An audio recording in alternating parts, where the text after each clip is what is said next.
எல்லாத்துக்கும் பிரச்சனை வெயில் நிக்க வச்சு வருகைந்துள்ள அனைத்து நிலை பொறுப்பாளர்களுக்கும் இந்த பகுதியின் பொதுமக்களுக்கும் விவசாய பெருங்குடி மக்களுக்கும் வணிக நிறுவனங்களை சார்ந்த வணிகர்களுக்கும் பாதுகாப்பு கொடுத்துக் கொண்டுள்ள காவல்துறை நண்பர்களுக்கும் ஊடக நண்பர்களுக்கும் நான் சார்ந்த பாட்டாளி மக்கள் சார்பிலும் என் சார்பிலும் பணிவான வணக்கத்தை தெரிவித்துக் கொண்டு தேசிய ஜனநாயக கூட்டணி வருகின்ற தேர்தலில் மிகப்பெரிய வெற்றியை அடைய போகிறது. இதுக்கு உதாரணமாக கிராமம் முழுவதும் மக்கள் திமுக ஆட்சியை வீட்டுக்கு அனுப்ப தயாராக உள்ளனர். எங்கே வெடியல் என்ற கடந்த 2001 வருஷம் நீங்க பின்னோக்கி போனீங்கன்னா திமுகவோட உறுப்பினரோட ஸ்டாலின் தான் வராரு, விடியல் தர போறாருன்னு வீடு வீடா வீதி வீதியா இந்த மக்களை திசை திருப்பி மயிர் இலையில வெறும் 2.9% வாக்கு வித்தியாசத்துல எடப்பாடி புரட்சி தமிழர் எடப்பாடி அவர்கள் ஆட்சியை இழந்தாரு. திமுக வந்து மயிர் இலையில தான் ஆட்சியை பிடிச்சாங்க. இதற்கு அவர்கள் எடுத்துக்கொண்ட யுக்தி பாத்தீங்கன்னா சினிமாவில் நடிச்ச நாய் முதல் உச்ச நட்சத்திரம் வரை திமுகவுக்கு ஆதரவாக, அதே போல யூடியூப் சேனல்கள் மீடியாக்கள் நல்ல தமிழ் வாத்தியார் போல நல்லா வலிச்சு சீவிட்டு மீடியாவில் பத்திரிகையாளர்கள் போர்வையில திமுகவின் கைக்கூலிகள் மக்களை திசை திருப்பி கடந்த முறை ஆட்சியை பிடித்தனர். இன்றளவும் கங்கணம் கட்டி கொண்டிருக்கிறார்கள். தமிழகத்தை கூறு போட்டு விற்கிறதுக்கு திமுகவின் பொம்மை முதல்வர் மு.க. ஸ்டாலின் அவர் கங்கணம் கட்டி கொண்டு இன்று கூட பயத்தில் 5000 ரூபாய் மக்களுக்கு கொடுத்திருக்காரு. இது பயத்தின் உச்சம். இவரை வீட்டுக்கு அனுப்ப மக்கள் தயாராகிவிட்டனர். இவர்கள் ஆட்சிக்கு வந்த நாள் முதல் இன்று வரை அடிப்படையில் கிராமப்புற மக்களுக்கு எந்த அடிப்படை வசதியும் செய்து தரவில்லை. குறிப்பாக சொல்லப்போனால் வளர்ச்சி திட்டம் என்று எதுவுமே இல்லை. விடியா விளம்பரங்கள் தான். தினம் கலர் கலராக சினிமா நடிகர்களை வைத்து, சீரியல் நடிகர்களை வைத்து, யூடியூப் சேனல்களை வைத்து தினம் கைபேசியை திறந்தால் விளம்பரம். ஸ்டாலின் அதை செய்தார், இதை செய்தார் என்று கலர் கலரான விளம்பரங்களை நடத்தி மக்களை குழப்பி மீண்டும் ஆட்சிக்கு வர துடித்துக் கொண்டிருக்கிறார்கள். நன்றாக தெரிந்து கொள்ள வேண்டும். கடந்த ஆட்சியில் எடப்பாடியார் தலைமையிலான இதே கூட்டணி 2.9% வாக்கு வித்தியாசத்தில் தான் தமிழகம் முழுவதும் ஆட்சியை இழந்தோம். 500, 200, 50 வாக்கு வித்தியாசத்தில் கூட பல எம்எல்ஏ தோற்றுவிட்டோம். இந்த நிலையில் தான் திமுக மிக சுறுசுறுப்பாக செயல்பட்டுக் கொண்டிருக்கிறார். மக்களை திசை திருப்பும் முயற்சி தொடர்ந்து இன்னும் பல யுக்திகளை கையாளுவார்கள். பணங்களை கொட்டி கொடுப்பார்கள். மக்களாக நாம் சிந்திக்க வேண்டும். எடப்பாடியார் ஆட்சியில் ஒவ்வொரு சிறிய கிராமத்திலும் 10 முதல் 20 பெண்களுக்கு 25,000 மானிய விலையில் இருசக்கர வாகனம் வழங்கினார். பெண்களுக்கு 10வது படித்தால் போறோம், அரை பவுன் தங்கம் கொடுத்தாரு. டிகிரி படித்திருந்தா 50,000 பணம், 1 பவுன் தங்கம். இந்த மாதிரி பல அடித்தட்டு மக்கள் வந்து பயன்பெற்றாங்க கடந்த ஆட்சி காலத்துல.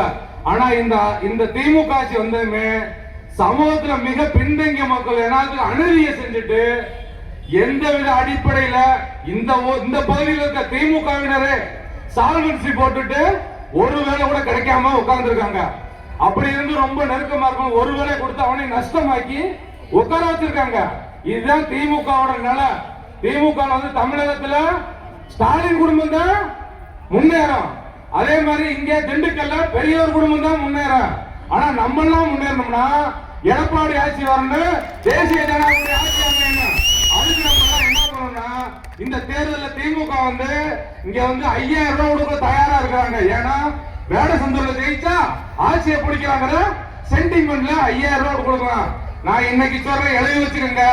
மருதவீரன் கோயில போய் மண் சோறு சாப்பிட்டாங்க திமுக ஆட்சிக்கு வரவே முடியாது இந்த தேர்தலில். இதை வந்து எழுதி வச்சுக்கோங்க.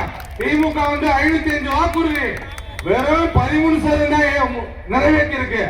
மீதி எதுவுமே நிறைவேற்றல. அவன் கொடுத்த வாக்குறுதியே தோத்து போன கட்சி தான் திமுக. இந்த தோத்து போன கட்சிய வீட்டுக்கு அனுப்ப நம்ம தயாரா இருக்கணும். நம்ம வந்து தயாரா இருக்கணும். மக்களை குழப்பித்தான் கடந்த ஆட்சி, அதாவது வந்து சுதந்திர காலத்துல வந்து நீங்க தேர்தல் வரலாற்றை பாத்தீங்கன்னா திமுகவை விரும்பி எந்த தேர்தலையும் அவங்க வெற்றி பெற்றதா வரலாறே கிடையாது. அண்ணாதுரையை தவிர அதுக்கு பிறகு கருணாநிதி வந்து ஒரு முறை கூட மக்கள் விரும்பி தேர்ந்தெடுத்தது கிடையாது. இது மக்களாக நாம் நிர்வாகிகளாம மனசுல வச்சுக்கணும். அதே போலதான் மக்களை குழப்பி திசை திருப்பி மோடி, அதாவது யூரின் வேலைனா கூட இன்னைக்கு மோடி, காலையில தூங்கி எழுந்தா கூட மோடின்னு சொல்லிட்டு மோடி இன்னைக்கு தமிழகத்தில் இருக்க 9 கோடி மக்களுக்கு மோடி அறியப்பட காரணமே திமுக தான். தினமும் காலையில் எந்திரிச்சு கிளை செயலாளர் முதல் முதலமைச்சர் வரை மோடி மோடி பிஜேபி பிஜேபி அப்படின்னு. பிஜேபி வந்து என்ன சொல்றாங்க? நேர்மையான ஆட்சியை கொடுக்கணுங்கிறாங்க, நேர்மையான நிர்வாகம் கொடுக்கணுங்கிறாங்க. இந்தியா முழுவதும் ஆட்டிட்டு இருக்கு. தொடர்ந்து 3 முறை பிரதமர். அதே போல உலகம் முழுவதும் போற்றக்கூட தலைவரா மோடி இருக்காரு. அந்த மோடியின் கீழே வந்து எடப்பாடி என்ன பண்ணாரு? கூட்டணி ஆட்சி கிடையாது. 8 மருத்துவ கல்லூரி, 11 மருத்துவ கல்லூரி, எண்ணற்ற சென்ட்ரல் கவர்மெண்ட் வளர்ச்சி திட்டங்களை கொண்டு வந்தாரு. 7% இடஒதுக்கீடு. நம்ம கிராமப்புற மாணவர்கள் நீட் தேர்வுல பாதிப்பாங்கன்னு சொல்லிட்டு எடப்பாடி அதை யோசிச்சு 7% இடஒதுக்கீடு கொண்டு வந்தாரு. இன்னைக்கு ஒவ்வொரு கிராமத்திலையும் அக்ரிகல்ச்சர்ல மருத்துவத்துல இலவசமா பயிற்சி எடுக்கிறாங்க. இதே இந்த எடப்பாடி வந்து அடித்தட்டு மக்கள் ஒருவர், நம்மில் ஒருவர், அவர் தமிழர். முருகன் கோயிலுக்கு தைப்பூசத்துக்கு இத்தனை ஆண்டு காலமா விடுமுறை இல்லாம இருந்துச்சு, பொது விடுமுறை அறிவிச்சாரு. ஒவ்வொரு அடித்தட்டு மக்களோட கோரிக்கைகளும் அலசி ஆராய்ஞ்சு சாமானிய மக்கள் நல்லா நீங்க கவனிக்கணும். ஏழை எளிய சாமானிய மக்கள் பயன்பெறும் திட்டத்தை கொடுத்தவர் தான். 4.5 ஆண்டுகள் மிக சிறப்பான ஆட்சி. ஒரு குற்றமுறை கூட சொல்ல முடியாத ஆட்சி. திமுகவினர் அவரோட வளர்ச்சி, அவங்களோட சாதனை திட்டம் சொல்ல மாட்டாங்க. அவங்களால எந்த சாதனையும் நிகழ்த்த முடியாது. ஏன்னா திமுகனாலே ரத்தத்திலையும் பிறப்புலையும் எல்லாத்திலையும் அது திருட்டு கூட்டங்கிறது உலகறிஞ்ச விஷயம். அவன் என்ன பண்ணுவான்? மக்களை குழப்பி ஆட்சிக்கு வருவான். 4 வருஷம் தொடர்ந்து ஆட்டையை போடுறதான் வேலை. இங்க இருக்க நிர்வாகிகள் எடுத்துக்கங்க. இந்த டீ கடையில திமுகவினரோட 5 ஆண்டு முன்னாள் பொருளாதார வளர்ச்சி என்ன, இன்றைய பொருளாதார இந்த டீ கடையில கட்டா சொல்லிடுவார் அந்த டீ கடை நடத்துறவரு. அந்த மாதிரி அவங்க பொருளாதார வளர்ச்சி விண்ண நோக்கி போய்கிட்டு இருக்கு. ஆனா மக்களாகிய நாம அடிப்படை வசதிக்கு திண்டாடிக்கிட்டு இருக்கோம். குடிநீர் தட்டுப்பாட்டை 70% பரமசுகம் வந்து இருக்கும்போது குடிநீர் தட்டுப்பாட்டை குறைச்சாரு. இன்னைக்கு மீண்டும் பின்னோக்கி போயிருச்சு. வேடசந்தூர் பகுதி எங்கேயுமே குடிக்கிறது குடிநீர் கிடையாது, எல்லாமே காசு போட்டு தான் வாங்கி குடிக்கணுங்கிற நிலைமைக்கு நம்மளை தள்ளிட்டாங்க. நம்மளை வந்து எப்பயுமே மன அழுத்தத்துல அடிப்படை பிரச்சனை கையேந்த பிச்சை எடுக்க வைக்கிறது தான் திமுக காரனோட வேலை. அவனா மாடி மாடியா கோடி கோடியா கட்டிக்கிட்டு போயிட்டே இருப்பான். அவனோட நோக்கம் என்னன்னா காசு கொடுத்தா ஓட்டு போட்டுருவாங்க அந்த மக்கள். நான் என்ன சொல்றேன், நீங்க காசு எல்லாம் வாங்க, அவன் வச்சிருக்க காசு பூரா நம்ம காசு, நம்மகிட்ட வந்து கொள்ளையடிச்ச காசு, இந்த ரோட தரம் எல்லாம் போட்ட காசு. அதனால அவன் கொடுக்கிற காசெல்லாம் வாங்கிக்க. ஆனா ஓட்ட நம்மில் ஒருவர் எடப்பாடியாருக்கு ஓடுங்க, தேசிய ஜனநாயக கூட்டணிக்கு போடுங்க. தமிழகத்துல ஆட்சி மாற்றம் கட்டாயம் வரும். இது மக்களுக்கான ஆட்சி. திமுக அரசு வந்து கிட்டத்தட்ட வந்து 10 லட்சம் கோடிக்கு மேல கடனை வாங்கி குவிச்சுட்டான். அதாவது சுதந்திரம் காமராஜர் 10 லட்சம் இப்படி ராஜாஜி காலத்துல இருந்து சுதந்திரம் காலத்துல இருந்து வாங்கினது 4.5 லட்சம் கோடி. இப்ப 9 லட்சம் கோடி கடன் வாங்கிட்டான். தினசரி அதாவது கிராமத்தை சொல்லுவாங்க கடன் வாங்கி கடன் கட்டுறத உருப்ப மாட்டான்னு சொல்லுவாங்க. அவங்க திமுக காரன் கடன் வாங்கி கடன் கட்டி இவனுக்கு என்ன கவலை இல்ல. எவ்வளவு நம்ம தான் கஷ்டப்படுறோம். இங்க பாத்தீங்கன்னா தினம் இன்னைக்கு கூட அங்கன்வாடி பணியாளர் போராட்டம், ஆசிரியர் போராட்டம், ஊரக வளர்ச்சித்துறை போராட்டம், தமிழ்நாடு போராட்ட களமா மாறிட்டு இருக்கு. எங்கும் கஞ்சா, எதிலும் கஞ்சா, காவல்துறைக்கே பாதுகாப்பு இல்லாத சூழல் நிலவுது. இந்த நிலையில இந்த மோசமான ஆட்சியை வீட்டுக்கு அனுப்புற நேரம் வருது. நம்ம பிள்ளைங்க நம்ம எதிர்காலம் நல்லா இருக்கணும், நம்ம தலைமுறைகள் வாழணும் அப்படின்னா நம்ம ஒவ்வொருத்தரும் கிராம பகுதியில போய் நம்ம தேசிய ஜனநாயக கூட்டணிக்கு வாக்களிக்கணும். தேசிய ஜனநாயக கூட்டணி கடந்த காலத்தில் செய்த சாதனைகளை மக்களுக்கு எடுத்து சொல்லணும். அதனால வந்து நம்மளால ரொம்ப விழிப்போட இருக்கணும். அதே மாதிரி வந்து பாத்தீங்கன்னா வருங்காலத்துல இடி இன்னைக்கு திமுக இந்த பாடுபடுறதுக்கு காரணமே என்னன்னா இடி ரைடு. எல்லா அமைச்சரும் ஜெயில் போறது உறுதி. திமுகவினர் எல்லா அமைச்சரும் நம்ம ஆட்சிக்கு வந்த ஓராண்டுல ஜெயில் போறது உறுதி. வேடசந்தூர்ல 5க்கும் மேற்பட்ட நபர்கள் ஜெயில் போக தயாரா இருக்காங்க. அவங்க படுற பாட்டுக்கு காரணம், ஓட்டத்துக்கு காரணம் ஜெயிக்கணுங்கிறத விட ஜெயிலுக்கு போக கூடாது, ஆஸ்தி அந்தஸ்து அனுபவிக்கணும்னா நம்ம ஜெயிலுக்கு போக கூடாதுங்கிறதுக்காக அவங்க இந்த ஓட்ட ஓடுறாங்க. 4.5 ஆண்டு நல்லா தூங்கிட்டு திருடி விட்டு இப்ப வந்து வீடு வீடா போய் போர்வை கொடுக்குறேன், துணி கொடுக்குறேன், 50 ரூபாய் சேலை கொடுக்குறேன், இந்த மக்களை ஏமாத்திக்கலாம் அப்படின்னு கண்ணை கட்டிக்கிட்டு இருக்காங்க. நீங்க நல்ல மக்களாகி நாம் வந்து நமக்கு பொருள் வேணும், பணம் வேணும், வளர்ச்சி திட்டம் வேணும், கல்வி வேணும், வேலை வாய்ப்பு வேணும், மக்களுக்கு அடிப்படை உரிமைகள் வேணும், பாதிக்கப்படும் மக்களுக்கு அனைத்து விதமான வசதிகள் வேணும். அதே மாதிரி பெண்கள் பாதுகாப்புல சுதந்திர காலத்துல இருந்து மோசமான ஆட்சி எதுனா இது நம்ம எல்லாம் கேட்டிருப்போம். கொடுங்கோல் ஆட்சி, ஹிட்லர் ஆட்சின்னு சொல்லியிருப்பாங்க, புக்ல படிச்சிருப்போம், செய்தியில கேட்டிருப்போம், வானொலியில கேட்டிருப்போம். கொடுங்கோல் ஆட்சினா எதுன்னு முதல்ல தெரிஞ்சுங்க. இன்னைக்கு இருக்க இந்த பொம்மை முதல்வர் ஸ்டாலின் ஆட்சி தான் கொடுங்கோல் ஆட்சி. நம்ம நினைக்கிறோம் மு.க. ஸ்டாலின் முதல்வர். மு.க. ஸ்டாலின் முதல்வரே கிடையாது. அவர் முதல்வர் பதவியில் உட்கார்ந்து இருக்கு. அதை நடத்துறது பூரா வேற ஆட்கள் நடத்துறாங்க. அந்த கட்சியிலே இன்னைக்கு பாருங்க, அதிமுக வந்து போனவங்க பெரும்பான்மையான அமைச்சர்கள்.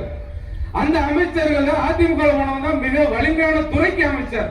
ஏன்னா அந்த கட்சியில காலகாலமா இருந்தவனுக்கு திமுக குடும்பம் எது செய்யாது. ஏன் செய்யாது? அவன் நம்ம ரத்தம், நம்மளை ஃபாலோ பண்ணி நம்மளை காலி பண்ணிடுவான் அவங்களுக்கு தெரியும். அதிமுகவினருக்கு வந்து முக்கிய பொறுப்புகளை கொடுத்துட்டு மொத்த அமைச்சர்ல 6 அமைச்சருக்குள்ளதான் திமுகவோட பரம்பரை திமுகவினர். மத்த எல்லாமே நம்ம கட்சியை சேர்ந்தவங்க, நம்ம அதிமுக சேர்ந்தவங்க. இந்த நிலையில எடப்பாடி வந்து ஒரு சிறப்பான கூட்டணி அமைச்சிருக்காரு. நம்ம எல்லாம் வந்து நம்ம கிராமப்புற பகுதியில வந்து இந்த கூட்டணி, இந்த ஆட்சி சித்து வேலையெல்லாம் சொல்லி நம்ம வரக்கூடிய ஆட்சி நம்ம ஆட்சி. அதனால வந்து மக்கள் தைரியமா இருங்க, நமக்கான எல்லா தேவைகளையும் செய்து கொடுப்பாரு. இங்கே பாத்தீங்கன்னா அன்பும் அரணும் உடைத்தாயின் இல்வாழ்க்கை பண்பும் குரல்லாம் சொல்லி திருமண வாழ்க்கைக்கு நம்ம சொல்றோம். இந்த மாதிரி இருந்த ஆட்சி வந்து சிறப்பான ஆட்சி.